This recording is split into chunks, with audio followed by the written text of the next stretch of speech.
If your life was a movie and it started now, forget about whatever financial disasters you've had, personal failures, relationship failures. What would the hero of your life's movie do right now? Hello and welcome to Dad's Dating After Divorce. My name is Jude Sandoval and I am one of your hosts and the founder and creator of the Divorce Advocate community. And my colleague here is... My name is Ralph, but I go by the pen name DSO, which stands for Dad Starting Over. I'm the founder of dadstartingover.com and the men's group called the DSO Fraternity. And I've also authored several books, including the popular one titled The Dead Bedroom Fix. And today, our guest, I'm unbelievably excited about. I've followed him for many years and have had a great conversation with him on my podcast in the past. And his fascination with psychology began as a child growing up in the family-owned bar, of all places, where he watched his father diffuse all manner of problems. And he knew then that he had found his calling. He earned a BA degree in psychology and communication from the University of Colorado at Denver, as well as a doctorate in clinical psychology from the University of Denver. His clinical training has included the treatment of trauma, substance abuse, and traumatic brain injury. And he took an early interest in treating anxiety disorders and working with couples. He's been in private practice since 2008, and he's the author of several books, including the one we're going to be primarily discussing today, which is The Tactical Guide to Women, How Men Can Manage Risk in Dating and Marriage. Welcome, Shawn T. Smith. Well, thanks for having me, guys. I appreciate it. Yeah, thanks for being here. And Shawn, you're wildly popular across the internet. I don't know. I mean, I'm sure you might know that a little bit. And I found you years and years back, and I follow your blog and follow your website, and I've read your book. This book is absolutely phenomenal. Like I was saying offline, that it should be basic reading for any teen male that is starting to date or young man that's starting to date, but it is definitely one that I've recommended multiple times on my show and also to men in my private practice as well. And so tell us a little bit about yourself and then kind of what led you to write this book. And I know you also have a companion book for women. Yeah. What led me to write the book, and thanks for pointing out that, I would also like to see young men read it, because part of my motivation for writing the book was to cover the things that I wish someone had told me when I was younger. And the reason I wrote the book was, as you mentioned, I've been in clinical private practice for a long time now. And something compelled me when I was working with men early in my career, and they would talk about relationship problems. I just started wondering, who taught you about relationships? Who taught you how to pick women in relationships? And the answer invariably was no one. We're left to sort it out for ourselves, and that usually involves a whole lot of mistakes. And so the reason I wrote the book is to just hopefully just cut out some of those mistakes for anybody who is looking for a little bit of strategy. Right. That's man, I saw Ralph shaking his head, and I was definitely shaking my head. And it's not something that's taught in school. And if you don't have a strong male figure, mm-hmm. which I would argue that these days we have less and less of, unfortunately, then you kind of learn on the go, and then you end up being me in my 50s, still making mistakes, and going back to your book and referencing like chapter 6, personality disorders, and how to deal with somebody around that. So our stability, right? That's chapter 6. So I'd like for us to just kind of chat with the dads and have an open conversation about the 3 parts of your book. The first being risk management, the second being the bright triad, and part 3, how to avoid completely effing up your life. And maybe through each of those, I know that first part really talks about self-development, and take us through that so we can give some tips to the dads that are getting out there again after their marriage ends, and how we can help them to kind of mitigate some of the risk that you mentioned quite often and throughout the book. Yeah. Well, that first part of the book is about finding what the reason that you're on the planet before you start taking on passengers, so to speak. And I'd be curious if you guys think that it's equally applicable to guys who are more established in their 40s and 50s. But I wrote that section with younger men in mind, 20s and 30s, because I think what a lot of guys do is they will pick their relationships without thinking, how does this woman fit into where I'm going in life? And one of the challenges for young guys, it's pretty rough being a young guy because you have this sense that the world is expecting something of you. And it's pretty clear that every society throughout time and across cultures expects young men to provide something. We don't get the free ride that women and children do. We don't need to, but there is that expectation. But if you're a young guy, a lot of times you have no idea what it is that you're here to do and what your purpose is going to be ultimately. And so if you're choosing relationships and women before you figure out what your values are, you're kind of setting yourself up for a lot of conflict down the road, because the values will start to collide and your sense of purpose will start to collide with what her sense of purpose is, unless you happen to get lucky and you pick someone that it turns out aligns with you. But luck is kind of iffy strategy. But I'd be curious if you guys think that that's something that older guys, 40s and 50s, 60s, coming out of divorce, do you think it's a equally applicable question? Yeah, I do, if I may. It's interesting that what we're describing, and if you agree, Shawn, or not, is a very pragmatic way of looking at relationships. Does this person fit? This is what I, as a man, prescribe for the ideal mate, and she needs to fit in these parameters. That is ironically something that I think women innately do when they're looking for their man. Is he going to be a good provider for me? Is he going to be able to protect me? Is he going to be fill in the blank? While for men, from my experience, it is basically, is she pretty enough? Not too pretty, because that, scares a lot of men off. Ask any supermodel type person. And does she like me? And that's about it. Yeah. And a lot of men think, I found my soulmate in math class in 7th grade. That's it. Is she pretty and does she talk to me? Pretty and does she talk to me? That about summarizes it. So we're telling these men post-divorce, that old playbook that you had, that is a big reason why you got in this mess that you're in the first place in your 40s and 50s. So it's a different world, dude. And frankly, it's some people think the rules are completely different now, and this is a completely different landscape that we're in with dating and everything else. I need to go into this with a new mindset. Well, technically, you needed to be in the same mindset some 30 odd years ago when you met your first wife. The rules, I guess the ground rules haven't necessarily changed. So if you want to have a good dating life going forward and possibly find Mrs. Right, you're going to need to be a little bit more pragmatic about this thing and look at this. You don't want to say a cold point of view, but not an overly romanticized point of view, I guess, is a better way of saying it. Yeah, I think you used the word pragmatic, and I think that's the right word. There's a couple things in what you were just talking about. One is your old patterns, your old playbook, as you said, your way of doing relationships, the way you organize yourself around other people. That's one, and it's a big one for guys coming out of divorce, because you hear that the rate of second divorces is higher than the rate of first divorces, and the rate of third divorces is higher than second divorces. The more times you marry, the more likely you are to get divorced. But there's a huge caveat to that. The guys who figure out what they brought, just objectively, what they brought and what the other person brought, because it's easy to err on the side of the other person's the bad guy or I'm the bad guy. Guys, people will make those two kinds of errors. So if you can get a reasonable assessment of what you brought into the relationship without taking on too much or too little responsibility, then your chances of succeeding in the next marriage skyrocket. And I don't have data for that. That's just sort of my clinical observation.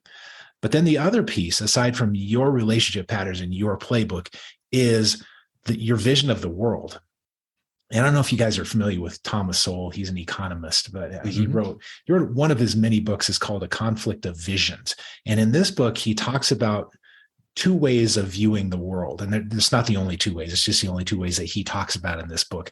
And there's the vision that aligns roughly with Democrats and the vision that aligns roughly with Republicans. But what he's saying is that beneath your political orientation is your philosophy and your ideology. And beneath your philosophy and ideology is your vision and the way you see. It's basically the way you see other human beings and the way you see the world should be.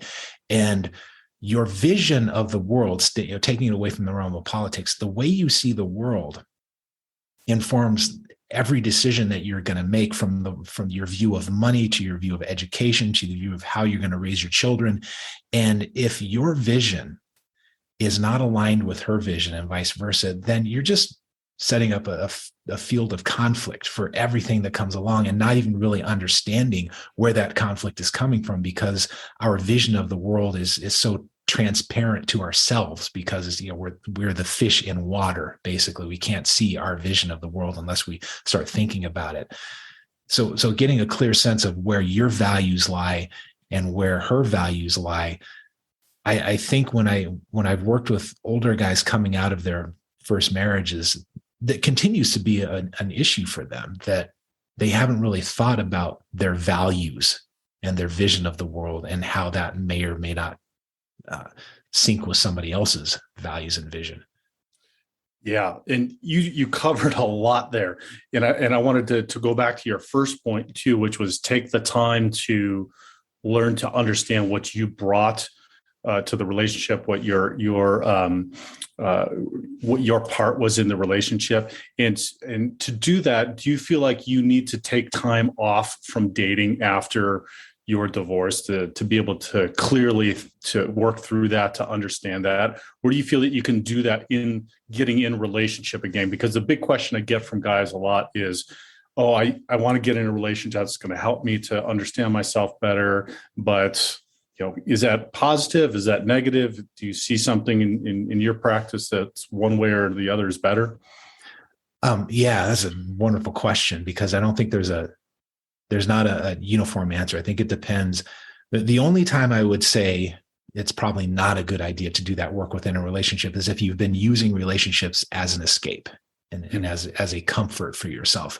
But at the same time, how do you practice relationships without being in relationships? So maybe there's some guys for whom a little break is necessary because they're not able to really function fully on their own. And I do think that's an important piece, to be able to function on your own, so that you're not coming in with a sense of desperation and this relationship is my savior and my rescue. That's a pretty dangerous mindset. A lot of men that I talk to, they may not be so heady about, I'm desperate and I don't know how to function without another human being, but it's just that they are in relationship mode. Mm-hmm. That's all they know. And they've known relationship mode for 20 some odd years, husband, wife, staying at home, watching TV every Friday.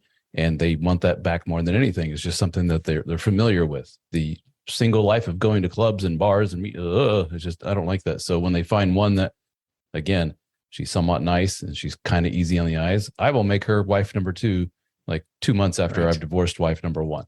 And they don't look at it as treating the woman like a human Band-Aid. All they look at is, I just feel comfortable. This is what I know, and this is what I like, and she likes that too. And here we go.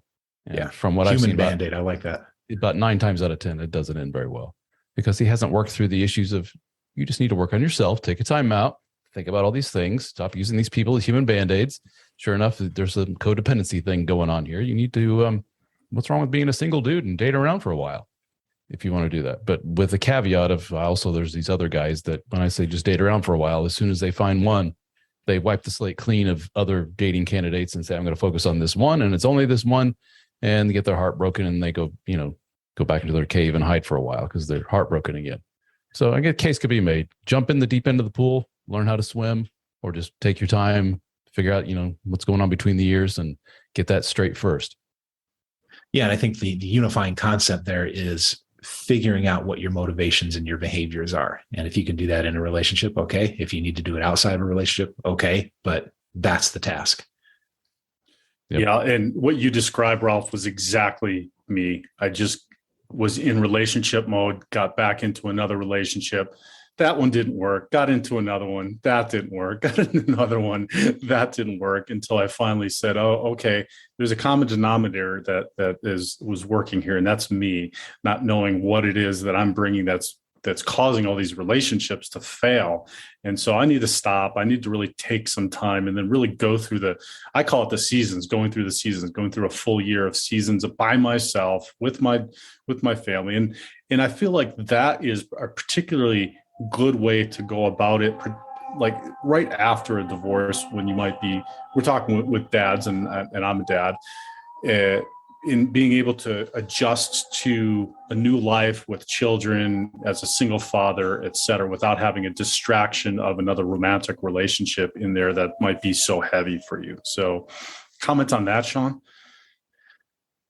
Without the distraction of another relationship. Yeah. So it sounds like what you were doing is you were doing that work of figuring out your relationship patterns. And it sounds like, if I'm hearing you right, that for you, it needed to happen outside of a relationship.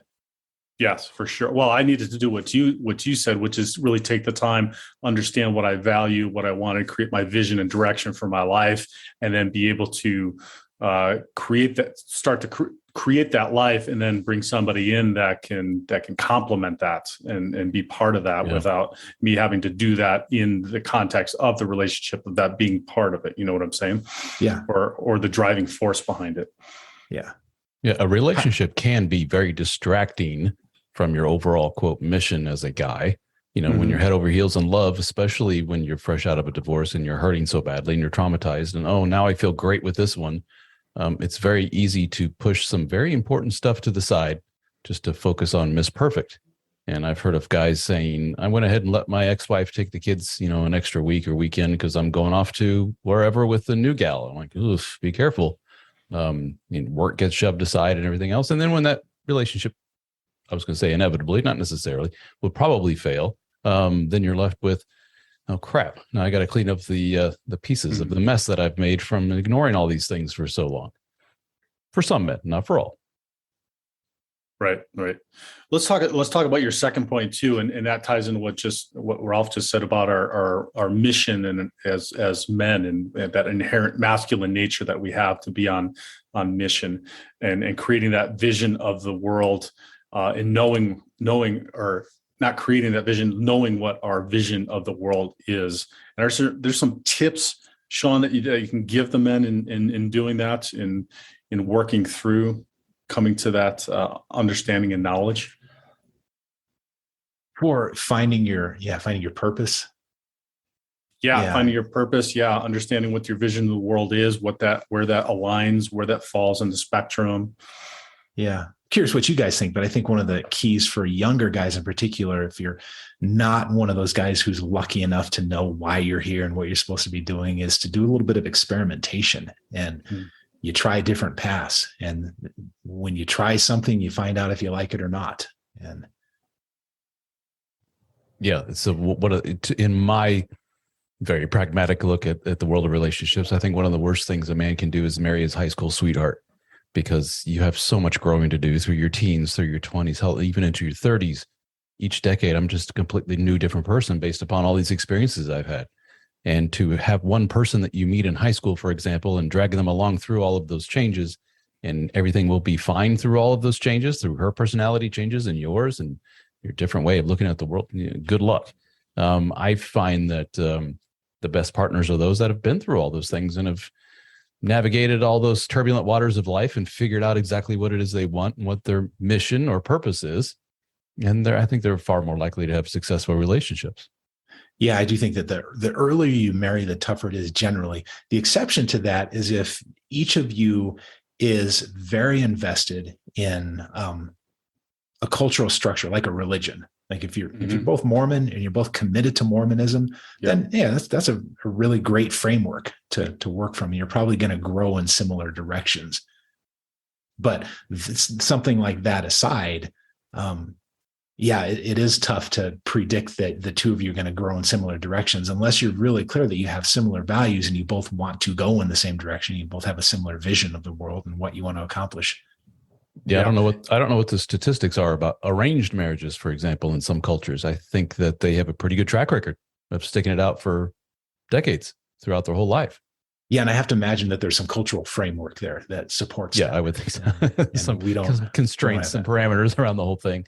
Yeah. And That's So fascinating that you John say Bon that. Jovi, didn't John Bon Jovi, isn't he married to his high school sweetheart?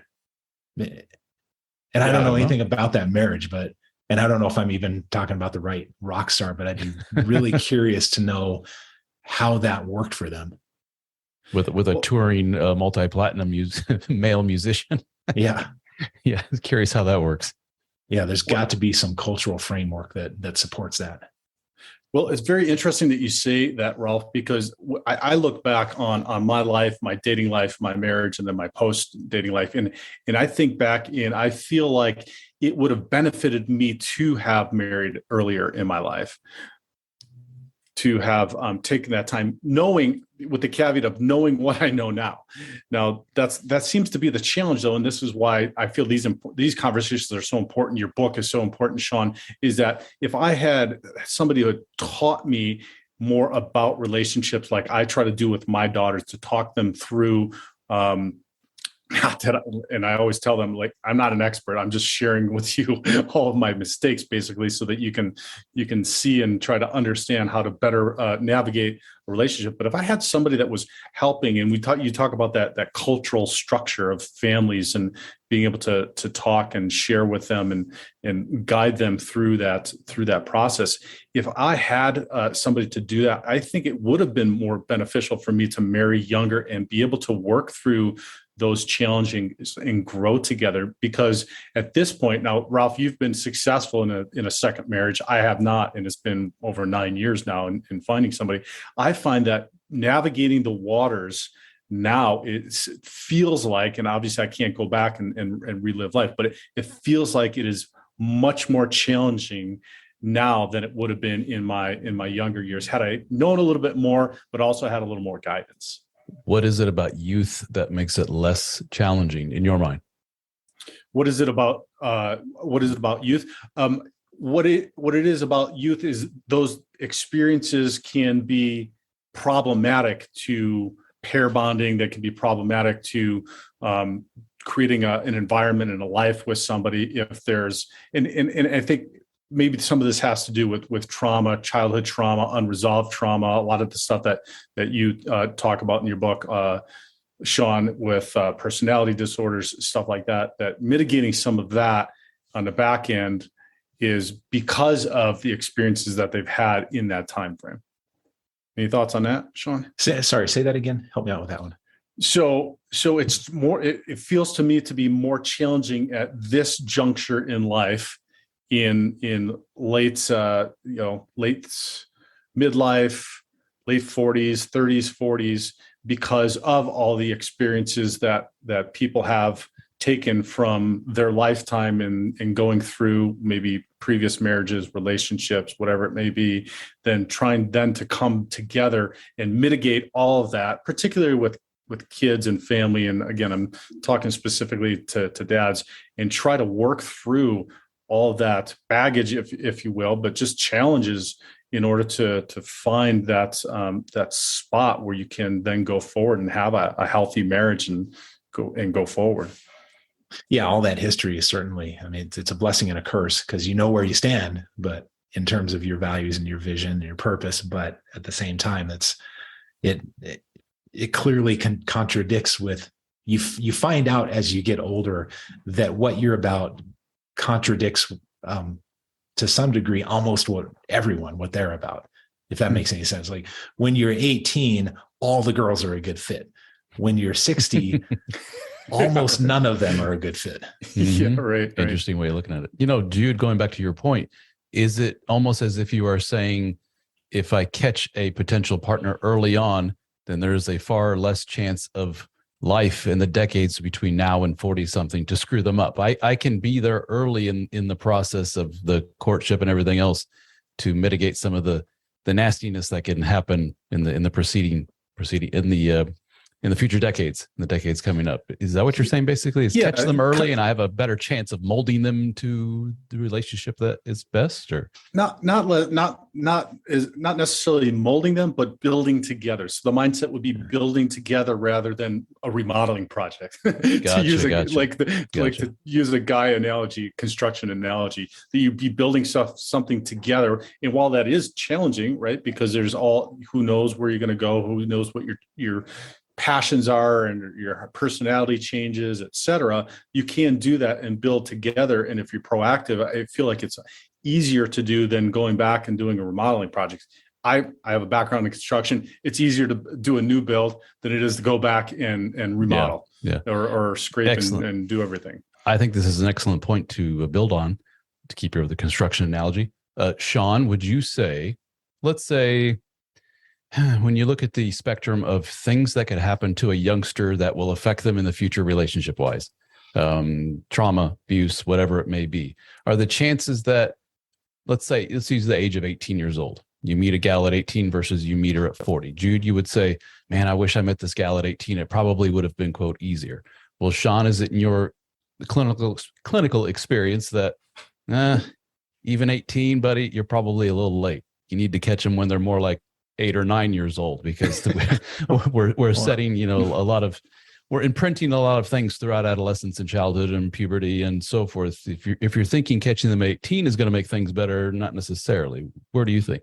That's such an interesting hypothetical. If the person that you meet at 40 was a different person when they were 18 and they grew to get where they are, and would they have been a good fit at 18? I don't know. That's an interesting hypothetical, but I do.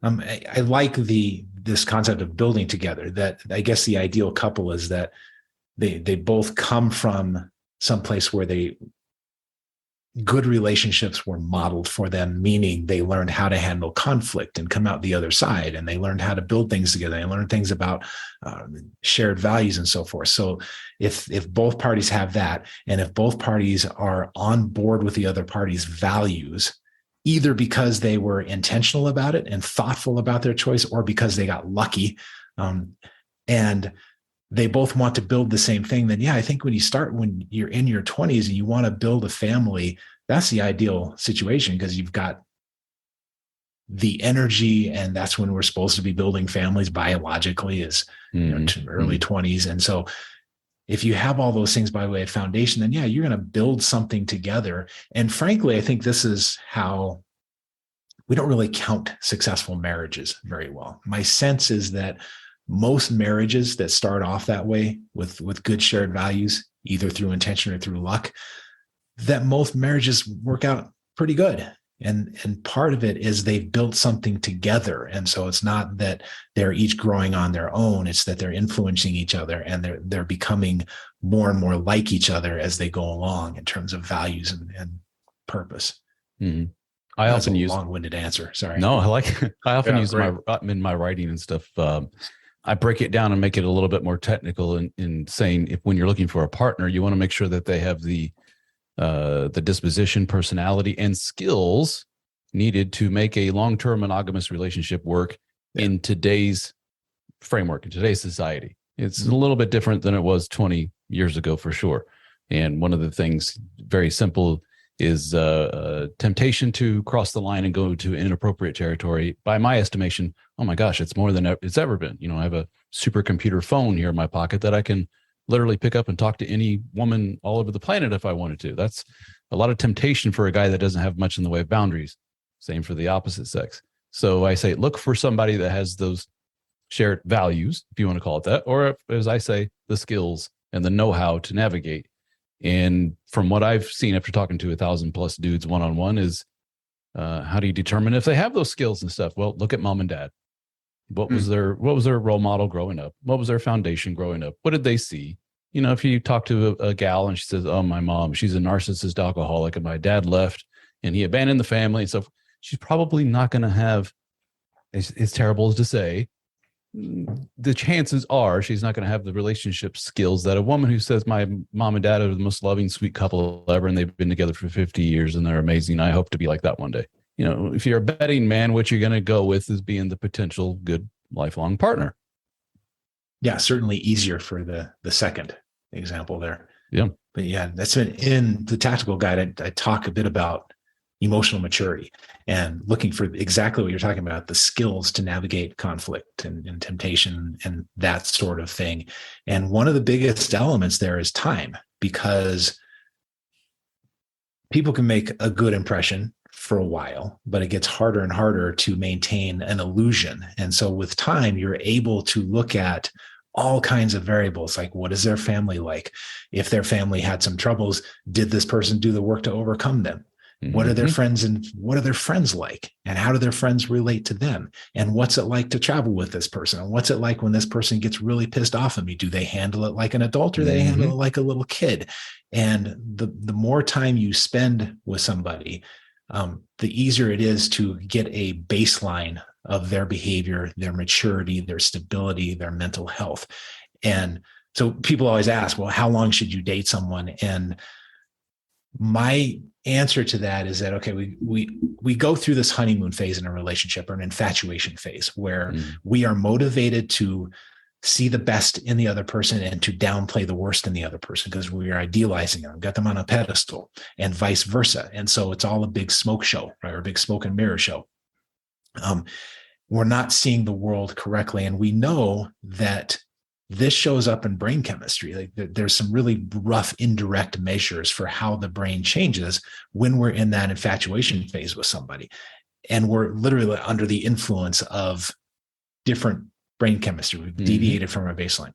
So my answer for how long to date somebody before you start making big decisions is wait until you get to the end of that infatuation phase.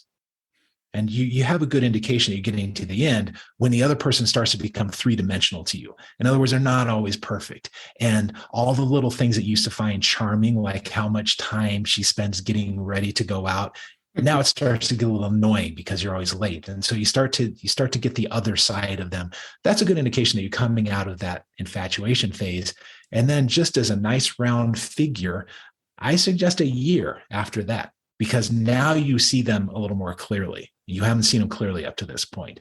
So why not study them for a year and vice versa, and make it very well known that we're studying each other here. And during this time, we are not going to get entangled with puppies and leases and shared cars and all the things that make it difficult to step away. Yeah. That's now we're talking to the 40 somethings that I talk to who I met a gal and 6 months later we are mixing our families. We're talking about buying a house together. I'm like, oh, dude, add on another year and a half to that. And maybe, and a lot of men, their eyes get big when you say that, like, what? No way. It's like, yeah, I gave it almost 4 years with my second wife before we tied the knot, from knowing each other and dating for almost 4 years. Yeah. We went through trauma together. We saw the good, we saw the bad. We had our holy shit moments, as I call them. I saw how she dealt with it. She saw how I did. We worked through things, and lo and behold, I'll be damned, we're a pretty good partnership. There you go. That's how you do it. But you can't rush that process. You can speed it up a little bit, for example, by traveling with somebody that will bring up a little bit of tension and stress test the relationship, but you really can't rush the process of seeing how they react to the natural world. Yeah. Shawn, I don't know if you're familiar with Scott Stanley's work at the University of Denver, and he has a great book called The Power of Commitment, where he talks about that, how we backslide into relationships. And we get the puppy, we get the lease, we get the bank accounts, and then we're like, oh, maybe we should just get married.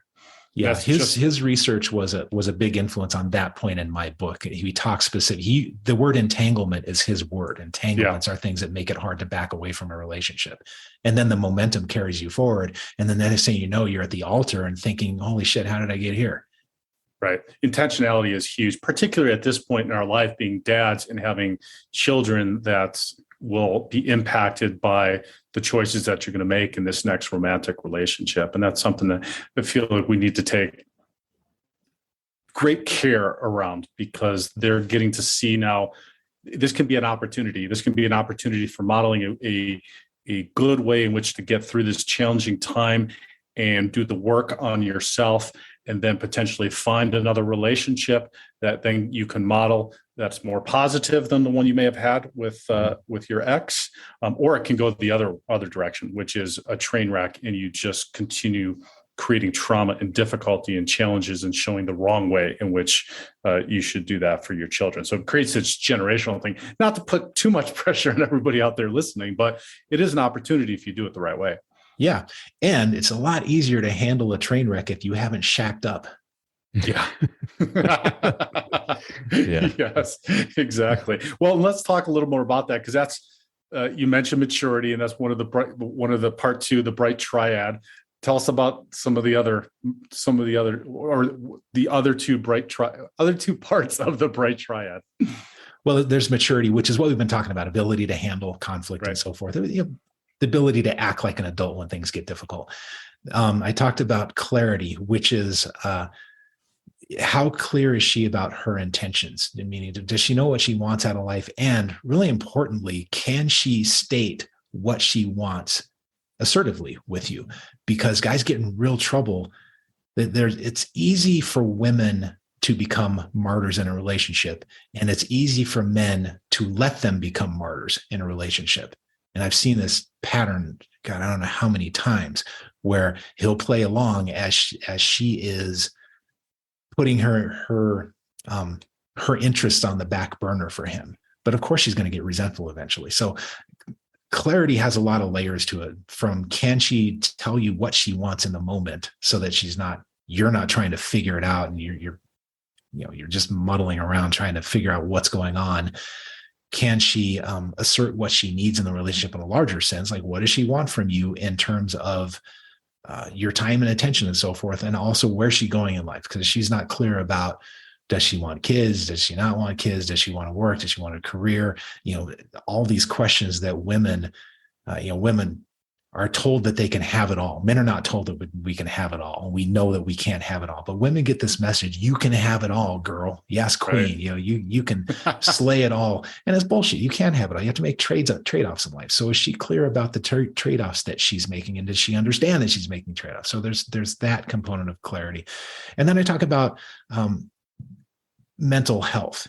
And I outline some of the garden variety mental health problems that men and women deal with in the book. And I talk a little bit about personality disorders. I'm very careful to point out that we have to be really thoughtful, and it's a bad idea generally to diagnose our significant others having some kind of personality disorder. Because if you look around on Instagram and Twitter and social media, every woman's ex-husband was a narcissist, and every man's ex-wife was a borderline, and that can't possibly be the case, because we know what the base rates are. So it's really easy to blame them. But at the same time, it is really important to notice, to be able to recognize the patterns that accompany these personality styles. And I prefer personality style to disorder, but for reasons that we can talk about if you want.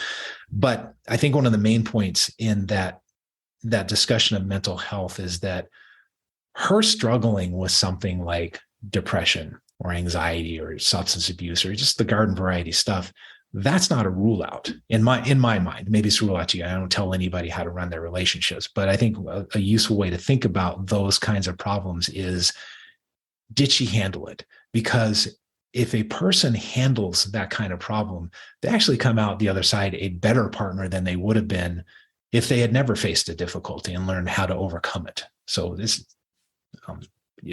not necessarily the absence of mental health problems that you're looking for. It's how they handle them, because everybody's got something going on. Yeah. And to your first point about the clarity, that is what you just described and what you just shared is kind of the opposite of the new age thought, David Data, love through it and love through her ups and downs and emotional waves and back and forth, and be the strong man and a rocking foundation. And it's just crap, because they had needed to do the work to understand themselves, and we can't be the ones that do that work for them or figure that out for them. If we're doing that, that's a huge problem. Exactly. I was just talking to a gentleman today who, after doing this for so many years, probably has the worst example of a textbook narcissistic personality disorder wife. I'm not a psychologist. I can't, diagnose her, but boy, she was checking every box there was. Just a very very broken person. And she was just really making this guy's life hell for like the last, I think, 10 years or so. And they have 3 kids. And he's just telling me all these stories. And I'm just sitting back like, oh my God. And he has gone to lots of guru types that he saw online. And he books and spends a lot of money with these guys. And he's telling me the general consensus from all these guys is basically, you need to be a more masculine person and lead more and create a framework where she can be more soft and feminine. And I say that may be the case for some guys with 1/1000th of the trauma that you have experienced through this woman. This woman just needs some serious professional help. And she did so 10 years ago. And the woman, obviously, she came from a mother who was narcissistic. The father left, just very textbook stuff. And she never, ever got help with it. And here he is, and he's suffering as a result of this. And everyone is coming back to him, telling him, you just need to work harder, dude. And I say, that's bullshit. You need to work hard for yourself. But in this particular case, and in a lot of cases like it, it's a 50-50 thing. And she has never, ever raised her hand in all these years and said, I need help. And I said, it's never going to work then, unless she does just that. And by the way, if she does eventually raise her hand and say, I need help, you're in for years of pretty intense work on her part. And can she string those years together and make it work? Good luck. Good luck. But he's still sticking it out and hoping, fingers crossed, that things turn around. So this guy has the belief that if he works hard enough, he can make this relationship work. That's a very common refrain amongst men right now. Yeah. Yeah. That's a very common refrain amongst a lot of men I talk to. That was me in my marriage. I could love through it. Love conquers all. And I just keep working hard until I just beat my head against the wall so many times. And you say it in your book, Shawn, you say definitively, if they're not willing to do the work, then that's a sign that you can walk away. It's okay to walk away if they're not willing to do that. I'm paraphrasing, obviously, but speak to that. No, I think you phrased it well, that if they're not willing to do the work, what are we talking about here? Right. You're going to be able to do the work of 2 people, and one of them who's not working at all and actually may be motivated to stay the way they are. Yeah. And actually get in the way of you trying to improve yourself and so forth. With this guy, every time he tried to, lift a finger to improve his self, the wife was just this fine-tuned machine of, I see what you're doing there, and you're purposely trying to hurt me. No, I'm just going to the gym. I'm just going to therapy. Yes, you're doing so to hurt me. I know you are. And, just awful stuff.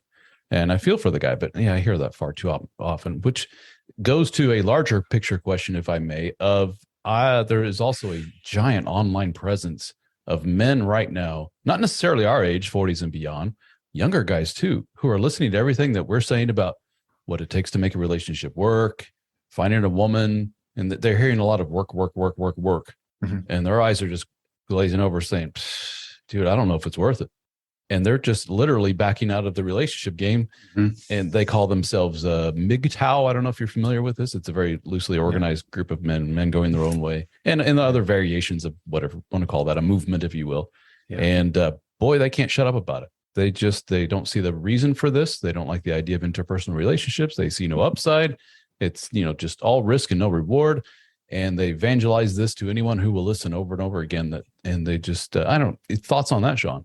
Yeah, there are a lot of wounded guys out there trying to spread their misery. And that's a cynical way of stating it. I don't know, they're actually trying to spread their misery. If I give them the benefit of the doubt, they're trying to warn other guys that. Yeah, they're evangelizing. Yeah. And trying to save other guys from pain. But there's also a very self-centered component to that where, I don't have to be alone in my pain if I can convince you that the world sucks too. So there's a lot of wounded guys out there, and some of them are gurus that charge a lot for their services and build these online communities of men.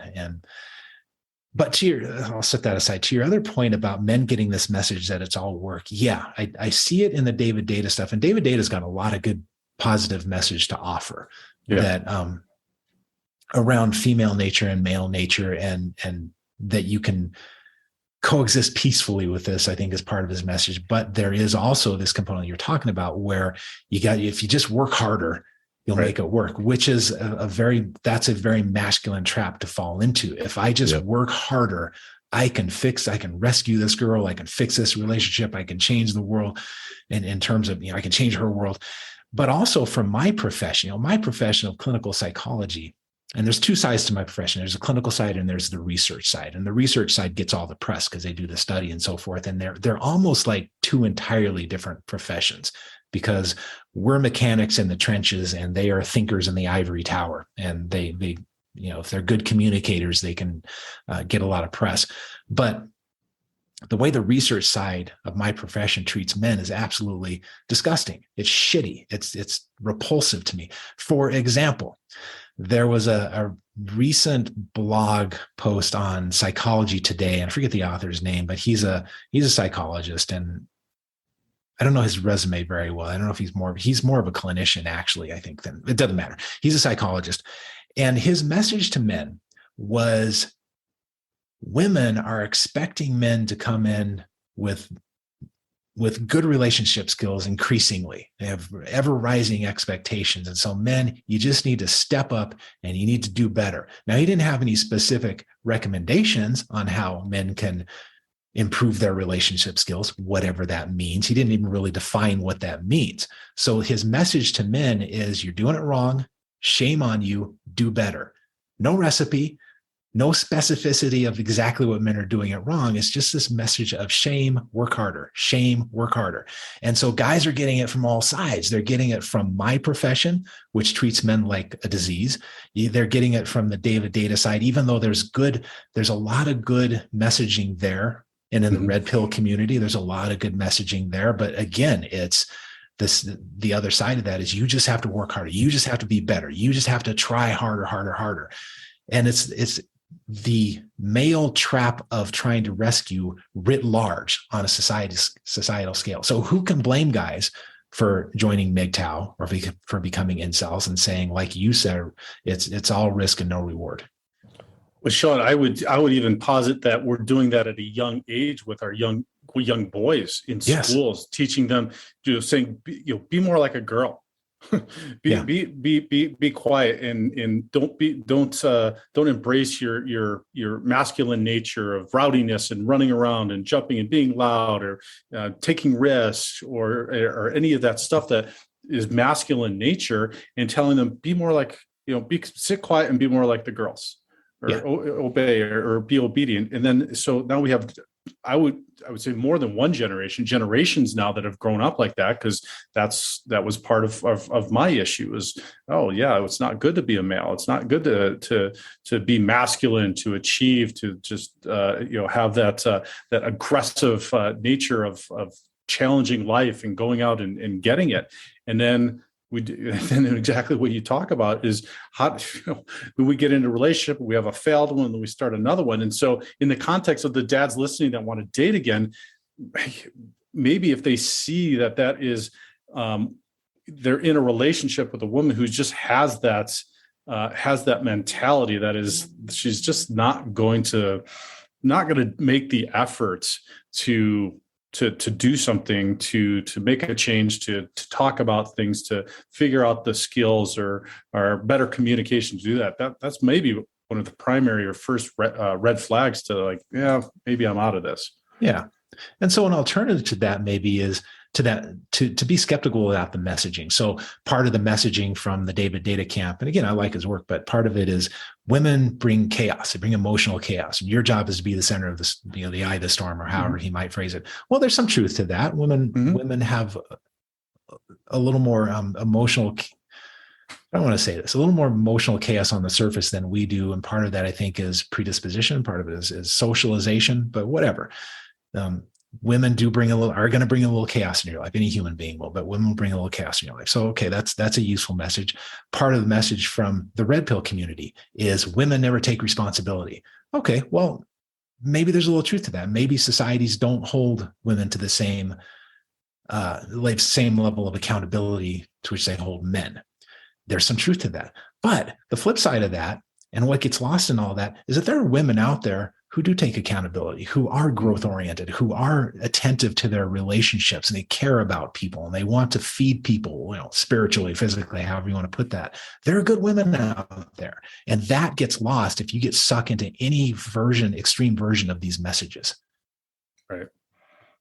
Yeah, absolutely. Which would take us to, how do we avoid completely effing up our life, which is the last part of your book. And I love that title, but a couple of tips for completely the next relationship I'm in, Shawn, how do I absolutely positively avoid completely effing up my life in that relationship?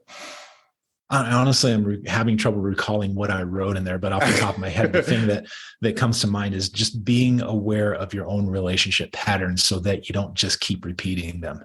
Yeah. Yeah. So avoid the most common blunders in safety and mastery, which is the one that I like the most. I wonder what I said there. Safety and mastery. I was talking about relationship skills, right? Yeah, exactly. Mastering yourself and mastering relationship skills and getting better, which kind of goes to what we were talking about in being in relation with others. These like Ralph was talking about the MGTOW and the others that say avoid the relationships. Like, we're meant as human beings to be in relation with each other. And so avoiding all of that, it strips us of an opportunity to fully live our human experience and be able to grow mentally, emotionally, physically, spiritually. So being in a relationship helps you to start, like anything, mastering yourself, mastering your relationships. And as men, I feel like that's an important thing to continue to be involved with. Yeah, well, you know, as a father, if you want to know about yourself, have a kid, because you will find out about yourself things that you won't find if you're not in a relationship. And I know guys. I'm sure we all know guys who are what the MGTOW aspire to be. They just, they're not interested in relationships. But the thing about them is they don't go around talking about how they're not interested in relationships. They just don't have a relationship, and they live their life in other ways. But yeah, if you really want to find out what you're made of, then in that realm, then yeah, you get in a relationship, maybe you have kids. But to pick on us a little bit, and I preach much the same thing, but I'll tell you, I can see where that would put pressure on men. We're basically saying, if you want to see your full self-actualized version of yourself, it must be within the framework of a relationship. Yeah, I don't know. I would back. Yeah, if I said that, I'd back off that message. Well, that's kind of the language that we all say in a way. So you don't really unless you have a kid, you don't really know yourself that well. If you want to, experience life to its fullest, you do so when you're in a relationship with another, et cetera. So I think that puts pressure on some men to say, shit, I better find a relationship fast. And they overlook a lot of the things that you point out in your book, a lot of things that I say about, hey, red flags to avoid. And they just, put their fingers in their ears and say, la, la, la, I need to be in a relationship. Otherwise, what's this life for? What's my value as a man? And that's when you get into some trouble. Yeah. And I don't make value judgments, not because I'm trying to be the middle of the road guy. I just don't make value judgments on how other people live their life. So if a guy wants to have family and kids, cool. If he doesn't, cool. It just so happens that you will learn more things about yourself. You will learn things in a certain direction if you have family and kids that you won't learn if you don't. I mean, that should be obvious. And maybe if you're spending your time in a profession and that's where your energy goes instead of family and kids, well, you're going to learn things there that you wouldn't learn if you'd gone the other path. So it's not. Or the other side of the coin, which is you're not necessarily in a one-on-one relationship, but maybe you're, for the next 30 years of your life, you're a bachelor. Yeah. You have 4 or 5 gals that you're dating casually. Maybe that's your model for life. And that can be fulfilling for some men. And some men may end up saying, I'm actually, after being married once, twice, 3 times, I realized I'm more wired for this. Unfortunately, I had to go through all of that to realize that, but this is who I am. And I don't think there's anything wrong with that. Unfortunately, there's parts of society that shame that out of men. And I was actually in a meeting, this is years ago, where they were talking about possibly promoting a young man he was in his 30s, to some bigger position. And the guy goes, yeah, but he's not married. And he winced. And the other guy goes, ooh, like ever? And he's like, no kids, no wife, nothing. He goes, yeah, I don't know. And I'm just back there like, what the hell, guys? What does it matter? Yeah. And to their point, he's not as dependable. He's going to be a loose cannon. He's going to be a wild man dating and everything. We got to worry about him. Who knows what the thought process? Yeah. But that's just kind of, you hear that a lot with a lot of people. Like something's not quite right. I think maybe women even get that worse. If you got a 40-something-year-old woman who's never been married, everybody goes, uh-oh, what's going on there?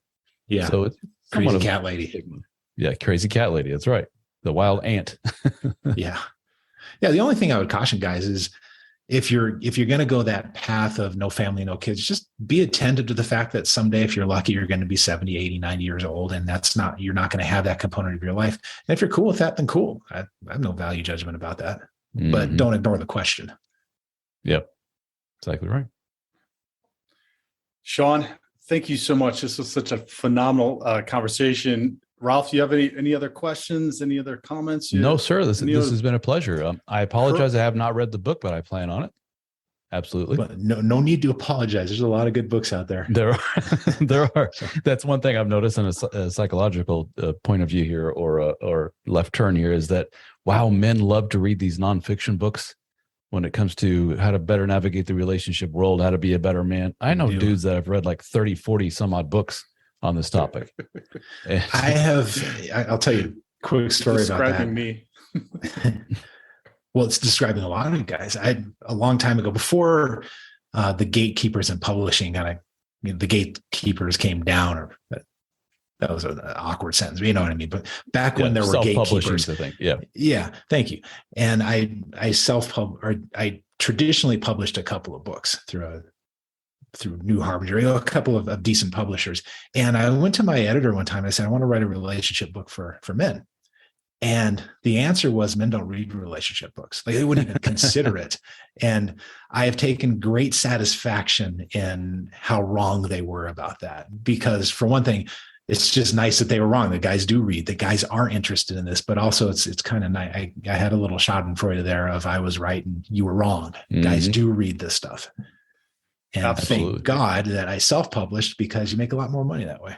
Yeah, there is a distinct male thing that I have noticed in myself, as well as guys that I work with, which is once they get an interest in something, and I think a lot of men who have ADHD do this, where they hyper focus on that something that really gets them going, and they just dig, and they watch YouTube videos, and they read books, and they go to seminars, and they hire a guru and listen to him. And to the point until they're absolutely exhausted by the information, then they lose interest and move on to the next thing. Right. Yeah. Well, the book is The Tactical Guide to Women, How Men Can Manage Risk in Dating and Marriage. It is awesome. Highly recommend it to everybody listening. Shawn, where can the audience connect with you if they want to check out your blog or your private I have practice, a website I don't have much out there. I have a website at ironshrink.com, and I love it. That's cool. Cool name. Periodically. And then I'm on Twitter at ironshrink.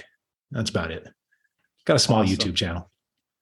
Well, good. And yeah, I'll give you a plug for your YouTube channel, because your videos are absolutely phenomenal and spot on. A lot of humor, a lot of good information. So check that out as well. Your blog as well. All of your information is great, Shawn. So well, thanks, guys. Check it out. Check it all out, guys. And if you found value in what we shared today, please give us a star rating, give us a comment, share it far and wide, and we will see you next week. Shawn T. Smith, thank you again. I appreciate it. Thanks, guys. Thank you. Be the hero of your own movie. If your life was a movie and it started now, forget about whatever financial disasters you've had, personal failures, relationship failures. What would the hero of your life's movie do right?